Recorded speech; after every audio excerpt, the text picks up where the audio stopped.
So I guess it always starts with the idea, right? And you had mentioned to me offline that you guys have a specific procedure or a process for kind of coming up with video ideas and brainstorming ideas. Can you share more about that? And then just like going into the next steps that like from idea, what goes after the idea, and just every step of the way until a video gets published. So there's idea generation and idea development. So we have idea creation team, which is basically everybody, but there's specific creative people, and we have an external group like of our friends that help us out. So there's the idea So let's generation. break that. Let's break that down each step. So like how do you guys go about that?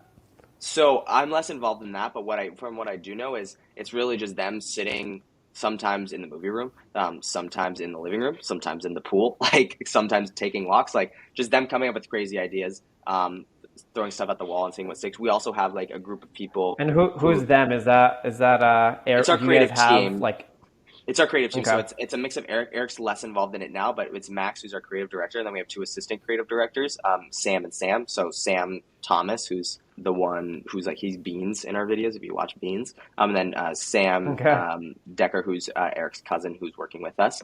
They're our creative ideators, and then they manage a team, like a small little team of other creators and ideation people who also just feed us ideas every week. And so that's kind of like a little bit outsourced. So that's our idea generation. So they come up with ideas, come up with title thumbnails, yada, yada, yada. The basic, simply put, like, is just come up with ideas, right? And then so from there, Cool. they'll come up with a couple, like, they have like a one pager of some sort where they're like, here's what the video should kind of look like, blah, blah, blah, blah, blah. Then from there, they'll go into idea generation, which is they'll pick the 4 videos they want to be produced that month, which a lot of that conversation is now between like me and creative, like, hey, here's what the schedule can handle. We need to draw back some ideas, or we need to be cautious with certain ideas because of the load that it will put on the production team. And so it's like picking specific videos dependent on their load. And so, How do and you what I how mean do by you load, estimate that? like we know that a video that's going to have 10 cameras and 40 mics and this is going to take more than a week to edit. So we can't form 4 of those. We can't film 4 of those. We have to choose maybe one of those and then 3 other smaller videos. Or, we have to do 2 medium videos, 2 small videos, or a large video and 3 small videos, or, 2 large videos and that's all we shoot, right? And a lot of the time all of our videos are large, quote unquote. But so that's a now conversation between me and creative of like, hey, here's what we can actually handle. Here's what the production team can handle. Here's what the post-production team can handle. And then so once we pick the ideas and we've had that conversation, we kind of agreed, they go into idea generation, they go into idea development, which is taking the concepts and really building out all the story points. So in a creative brief, they're building out like all the characters they want, all the props they want, what this should look and feel like, kind of like not a script, but like a framework to operate within. So they'll like script lines, they'll script scenes, but the actual actions within the scenes of other people aren't scripted. So we'll script like it's less of a script and more of just like an idea. Like here's an idea, we want to execute it, right? So if our last video with catching strangers lying IRL, right? We scripted out that we wanted people to steal or put soda in their water cup. So that was something we scripted out. All of the events that happened were completely unscripted, but the experience, it's like almost like an experience development. We develop the experience and we develop the bit. So it's like more of like developing the bit itself. Once we do that for every single thing. We script out the intro, and then we kind of plan the outro. And so that's the idea generation process. And throughout that, I will sit in on meetings, or one of our producers will also sit in on that meeting and be like, hey guys, it's, maybe scale that idea back. It's going to cost us $20,000. It's going to take us 4 weeks to produce. And so there's kind of just a check and balance in that all the time. And then from there, that's kind of like the idea generation. And then once they've developed the idea fully, or that's idea development, once they've developed that idea fully, So, one go sec. ahead. So, for idea development, is it also the creative? You mentioned is like a creative director, Eric, Mac, and then there's there's 2 assistants. Is that same team that's developing the ideas, then the people that come up with All the the ideas? ideas. Yeah, Okay, and then you'll everybody, sit, yeah. and then you're sitting in on those meetings as well. I'm assuming you're part of the development, and like when an idea is kind of greenlit and you're like, okay, we kind of want to make this. like you're kind of starting to look at like, okay, how much is this going to cost? Is that correct? Like you're starting to put together a budget. Do you have Yeah. is there anything you can share around that, of like what a budget looks like for a video or? Let's see. Yeah, so a lot of my job now, because I've stepped more out of the production role and more out of like the what does it look like to manage a production team, and how do Mm-hmm. we keep everybody on track? Because again, I have such in-depth knowledge of the channel itself, not necessarily production, but like of how the Yeah. channel operates and what it needs. This is kind of what the production budget. This is something I built out. It's definitely not perfect, but it's kind of like works for us. And I'm kind of actually doing a systems and operations, systems and processes overhaul right now. But like if you see here, like this is kind of everything broken down for Big Brother. And so like Nice. here, And this is that's the video. Just to make it clear, that's the video. I trapped like 25 strangers in a box or something like that, right? correct. Yes. So this is like the original budget. It was like $36,000. And so we had to kind of, because we ended up adding in this prize of like the winner gets $10,000, and that was added to my production budget. So it's like I've never had a prize added to my production budget before. So I had to figure out how to do the video with 10,000 less dollars than I usually do, which was crazy. So we ended up like I had to move so many things around. We were originally gonna like have like 4 RoboCams, and then we had to like, but that was gonna cost $12,000. So I basically just had a conversation with the boys of like, hey, this video right now is costing $40,000. We can't spend $40,000 on a video, but what we can do is XYZ, you know, and I moved all of this stuff around, and that'll get us to $22,000. And the video ended up being like $23,000. So like just right about there. But Wow.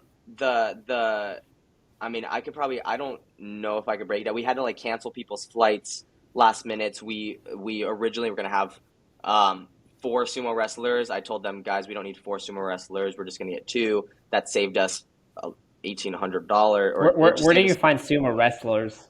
Just out of Um, curiosity. we were looking. We were looking for a sumo wrestler for another video that we were doing, and we reached out to the. I just reached out to USA Sumo and got connected with like the director of all of like USA Sumo. And he basically just manages all of the sumo talent in the United States, and he kind of flies them out and makes them come for videos. And I just had that contact still saved, so I just gave him a call and was like, "Hey, nice to talk. You know, Andrew, great talking to you, or haven't talked to you in a while. We're doing this video. We need 2 sumo wrestlers for this day." And I gave him like a 2.5 week heads up, and That's they were totally in hilarious. for it. So then it's like going down like to how much is it going to cost to get props made? How much like is it going to cost for the person? All of that stuff. Or rental gear. Like here, as you can see, $10,000 for rental gear. Not possible. So we just ended up using our buddies' RoboCams and did it for free and just paid people to set them up. Here's how much we paid for cam ops. We ended up just doing 2 camera operators instead of 1. So we ended up shaving off like almost 12,000 or $12,000, $14,000. You know, and this is like one of those things where it's you estimate high for this because if you don't, audio is such a specific thing, and we knew that audio was going to be such an important role in this. And Mm-hmm. so we like budgeted a lot of money for audio based on other videos that we've done in the past. And so it kind of all ended up coming out like Audio Boys ended up being this much, right? Instead of 4,000, the prize was still in there. So to say is like we did the entire Big Brother video for 13. We actually did the entire Big Brother video for $13,000 with a $10,000 Wow. prize, which is like it's like it's one of That's the videos. wild. It's like the video that I'm proud of. If you like go It's back like in the my best producer ROI history, almost. yeah, Yeah. it's my most proud possession because it's like such a cool experience, and we got to create such an amazing experience for it. And so yeah, it's just kind of that's pretty much it. Nice. Not anything too crazy or interesting. Uh, Nothing much.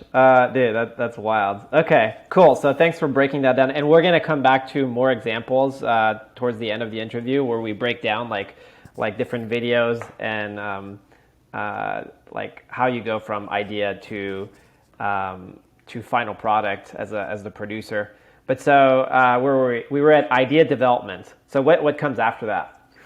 So after idea development, that's kind of like when I have I'm in a lot of those conversations less now. I used to be because I was the only producer. I was heavily involved in it. And Yeah. so And uh, one more thing that we didn't really talk about was like like you're getting more involved with kind of estimating like crew and like how many cameras are we gonna need and all that stuff, right? Because that's part of the idea development, right? Probably.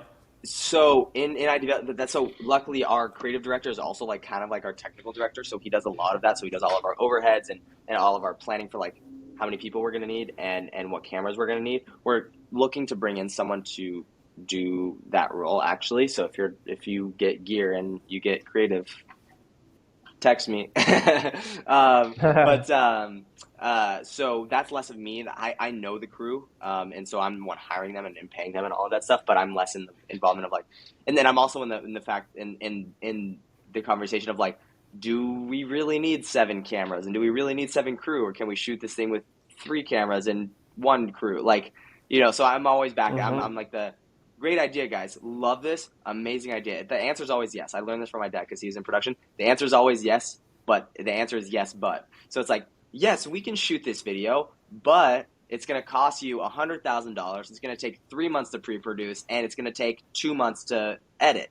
And then people will probably be like, okay, well, we don't want to do that. They're like, how do you know that? It's like, I've been doing this for long enough where it's not that like there's like an ego in it at all. It's like I'm always open to criticism. Like if they can be like, yeah, actually you're wrong and we can shoot this in a week and get it edited in 3 days, I'll be like, okay, show me, like how does that work? And if they give me a way that's like, okay, yeah, we can do this, then I'm like, great, like let's do it that way. But a lot of the times when it comes to like how much things are going to cost and how long things are going to take, I have a pretty good radar for that.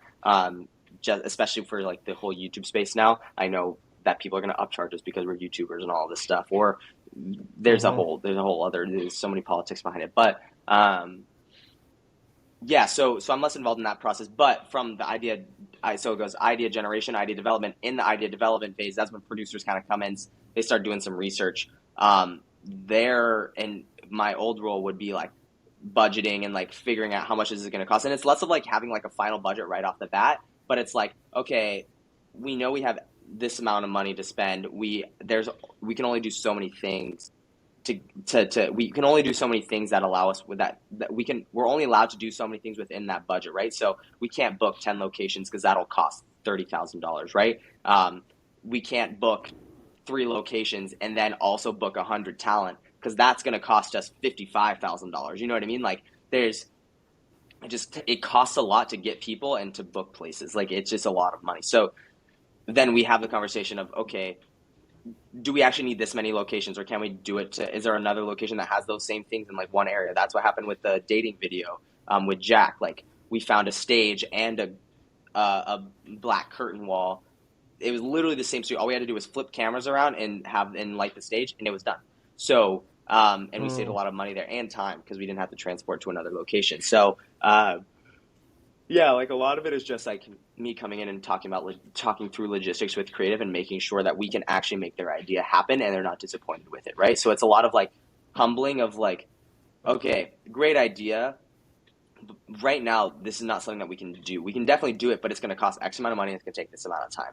And so it's like then they come back to us with like, okay, here's does this idea work now, or can we do this bit this way? And then it's like, okay, yes, we can do that now. And so like they had basically a Mission Impossible script like 3 weeks ago. They're like, guys, this entire video is literally gonna cost us probably like $350,000 to $400,000, and we're gonna have to set it up for like a week, and it has to go perfectly. And if it goes wrong, that's a scrapped $400,000. Like it has to go perfectly. And so then we went back and we revised the video. And this is a good tool too, they went back and revised the video, came back, still couldn't do it, went back, revised.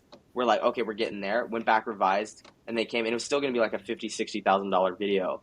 And it was going to add a crazy amount of production weight. And it was going to be an experimental video, so we don't know how long it was going to take to edit. So I basically just had a conversation with everybody of like, hey, we should scrap this video. And so we scrapped the video, and we're not doing it anymore because we just couldn't handle it as a production load. Everything else would have had to stop, and we just can't do that right now. So there's also that as well. Like it seems like the creative development is a fight between, not a fight, but like it's a negotiation between creative, which has these like impossible, like crazy ideas, and production, which is grounded in reality and like, like we actually have a budget here. Like we can't go bankrupt on like this one video, right? but like here's what's possible, and kind of like back and forth until you get something that's like possible and still crazy and like still good enough to make a great video. Yeah, we talk as like rubber meets road, right? So rubber meets road, creative hits reality, like what's actually possible, right? If we want to fly to space, great idea, love the idea, gonna pull 100 million views, but we don't have a spaceship, we can't fly there. What we can do is go to the world's Yeah. best astronaut simulator in the entire world and do that potentially. Is that an idea? Mm. We can go to the California Science Center, right, and sit in one of their janky things. We can go and potentially spend overnight in a spaceship that they're or a rocket that they're developing, right? We can do all of these things. We can pay a prop person to create a $40,000 prop diorama of a spaceship, right? We can't actually fly to space. We just can't do it right now. Or we can Yeah. get an in with like Virgin Galactic, maybe, right? And go on their next flight, right? But that's going to cost us $1 million. So unless we have an in, right? So it's like we can. All of that is a yes, but there's going to be a bunch of things that we're going to have to do to actually make that creative vision happen in reality. Got it. What comes after the development? I'm guessing once creative and production agree and you guys figure out a budget and like figure out what's feasible, the next step is like booking stuff, right? It's Yeah. like just So like booking and then it's like just setting dates in the pre-production. calendar. Yeah, it's just Yeah. pre-production. So that's kind of my role now of like, okay, here's when we need to shoot. Here's the days that we're going to do it. Can these videos in those days? And a lot of the time the answer is yes, because it's two weeks out, so we can kind of get yeses because there's enough lead time. But now it's like, okay, idea is we have the idea. It's like 95% locked in. You guys can only change it like 5%. It's like 90 to 95% locked in. That means you guys only have 5 to 10% wiggle room to like change ideas. You can't change any big ideas because we're already spending money and we're already getting things locked in, right? So that's a conversation that we have with creative. It's like, then that's why we kind of collaborate more in the front, because it's like we do like, it's not stop coming up with good ideas and like creative ideas, but it's like this video is like stop, like don't change it anymore, even if you want to, because we have to. If you keep changing it, we keep getting reset. So it's more of a conversation Mm. of like, okay, this video is now in pre-production. That means it's no longer in creative development. That means you can't make changes unless absolutely Mm. 100% necessary. And so that's like if they have this Okay. crazy idea that's going to make the video exponentially better. If they like want to change a location and we've already booked it and paid for it and all of that stuff, and we're like, we already said that we want to do this and we're 3 days out, the conversation usually is, Yeah. are you okay with spending another $5,000 on a location because and wasting the money on that one, right? That's because that's the agreement that we had, right? And so a lot of the time we don't enter into agreements like that, and we'll negotiate a clause of like, hey, or we'll do it through a website where we can cancel. But there's like less creative input on that. There is the creatives working with us to make sure that their vision is actually being executed the way that they want, so that we don't go too far off on a tangent. Yeah. But it really is just pre-production. So it's like, it's identifying locations, props, people. It's location, props, people, transportation, gear. Like those are the main things that I focus on. And under people is talent and crew. And so it's like identifying those 5 things and then executing upon those and then scheduling it out and making sure it's organized. That's really what pre-production is, for us at least. If you like this short clip, make sure to check out the full interview right here and subscribe to the channel for more behind the scenes interviews with the people working for your favorite entrepreneurs and creators.